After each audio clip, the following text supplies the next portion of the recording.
Historias del Tiple. Es esta la imagen fría de un poeta extravagante que sin fuerzas de gigante soñó ser gigante un día.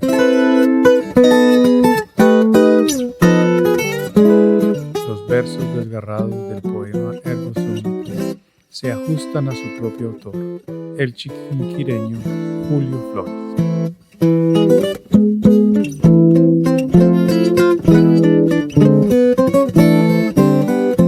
Trovador que en su época fue el epítome del romanticismo colombiano, aun cuando su propia patria estaba alejada de la modernidad.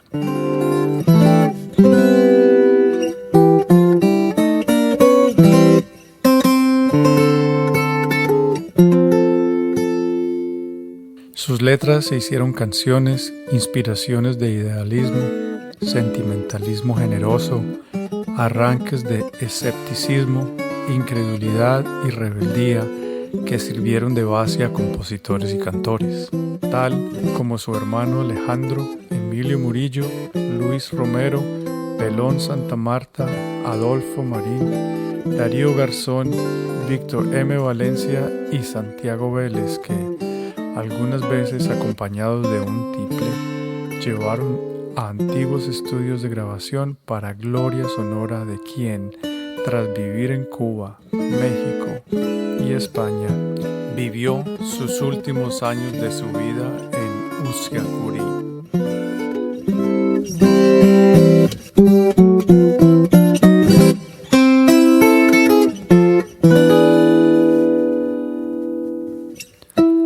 Allí estableció su familia e hijos, en su casa amada, donde sus restos aún reposan en su habitación, como él mismo lo dispuso.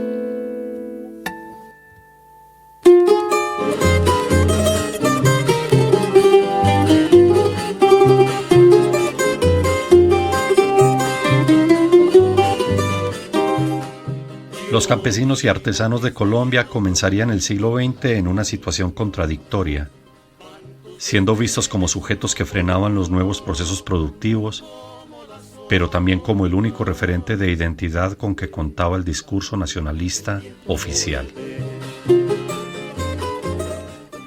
El ideal del Estado colombiano, consolidado sobre preceptos de igualdad de derechos y libertad de acceso a las instituciones, no abarcaba todavía el marco social y cultural del pueblo, y la brecha entre sujetos ahora denominados y reconocidos como ciudadanos y quienes no lo eran se mantenía.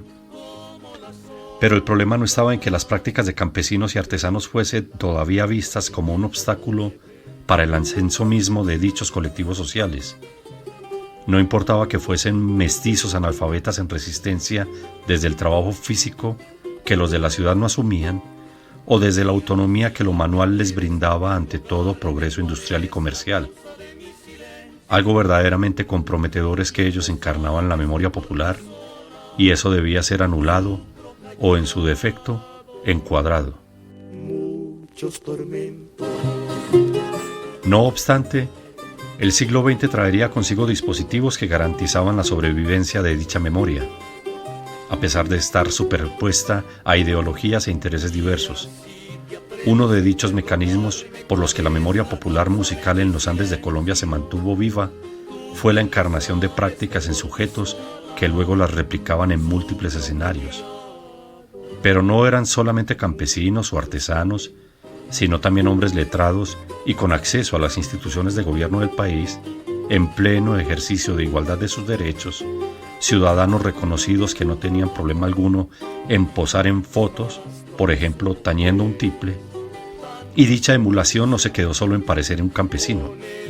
Fue en la actitud de estos sujetos que se comenzó a generar un reconocimiento de las prácticas de una memoria popular que en ese momento lograba un acuerdo de gente de clase alta con los de abajo. A raíz de eso, se habla ahora de música nacional o del tiple como instrumento nacional de Colombia. Entre esos ciudadanos ejemplares que comenzaron a operar tal vuelta de tuerca, destacó Julio Flores, hombre de provincia, llegado en su juventud a Bogotá, en donde haría carrera de cachaco y de poeta.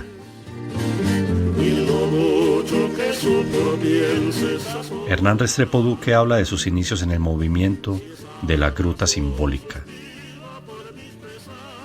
Muchos de sus amigos señalan que su cultura era reducidísima, que su léxico no pasaba de las 300 palabras, que él consideraba suficientes para expresarse.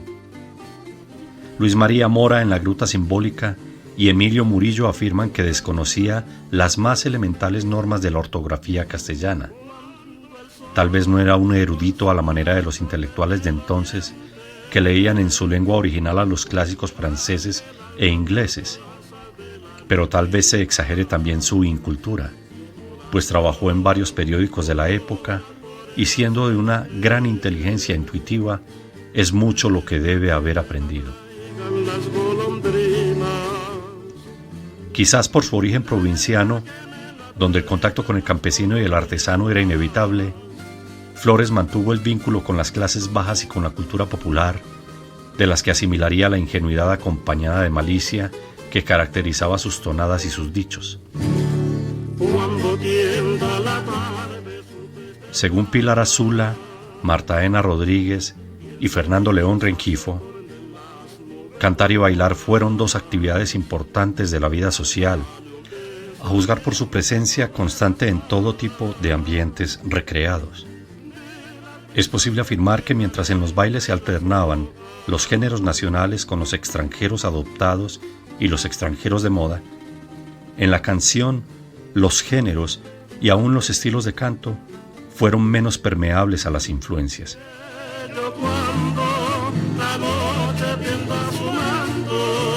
Una de las razones que podría explicar este hecho es que muchas de las canciones eran de copla y es posible que las variantes en melodía fueran pocas, mientras que los textos podían hacerse fácilmente sobre cualquier tema.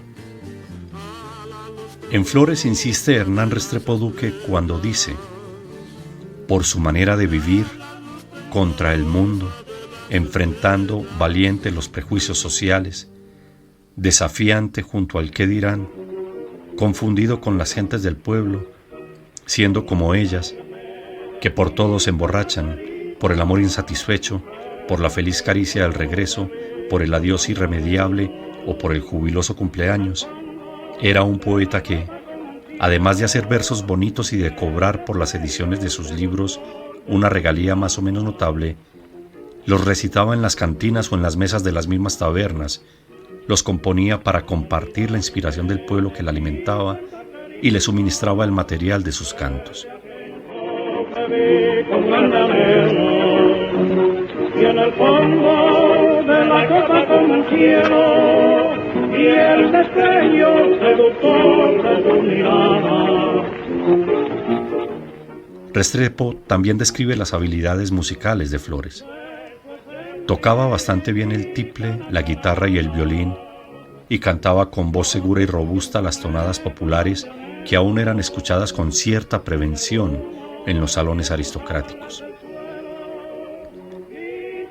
Con todo y ver su obra divulgada y de percibir dividendos por ello, Flores mantendría la actitud del cantor popular, cuyo esfuerzo poético y musical muchas veces poseyó el carácter efímero de una copla no firmada, entregada al criterio de quienes lo escuchaban y luego se apropiaban de sus letras para ponerle música, mutilando muchas veces la forma de lo que él expresaba para construir canciones que ya no parecían emanadas de su fuente original y desde ese momento pasar a integrar el cancionero popular de comienzos de siglo.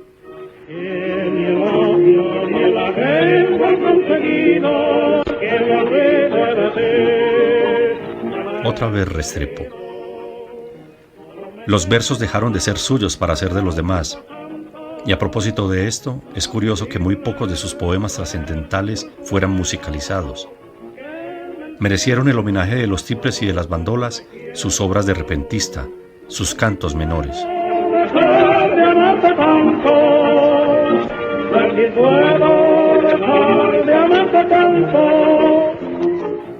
Y es del caso recordar que también se le han atribuido multitud de cosas que nunca escribió, pero que fueron copiadas en sus moldes, que imitaron su estilo y que quizás hubiera él rechazado por falta de autenticidad.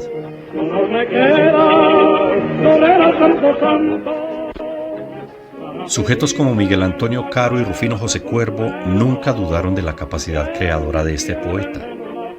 Ellos mantenían a raya, no obstante, toda posibilidad de que la oralidad se constituyera en patrimonio nacional. Según ellos, la voz del pueblo que no sabe leer y escribir tampoco merecía reconocimiento, y si se aspiraba a ello, debía someter sus efímeras manifestaciones a procesos de revisión, transcripción y encuadramiento. Hay, no obstante, un elemento indiscutible en los procesos de transmisión musical de la época, y son Azula, Rodríguez y León Rengifo quienes ponen otra vez la luz sobre el asunto. Me vestirán de negro empeñosos y dolientecillos de pálido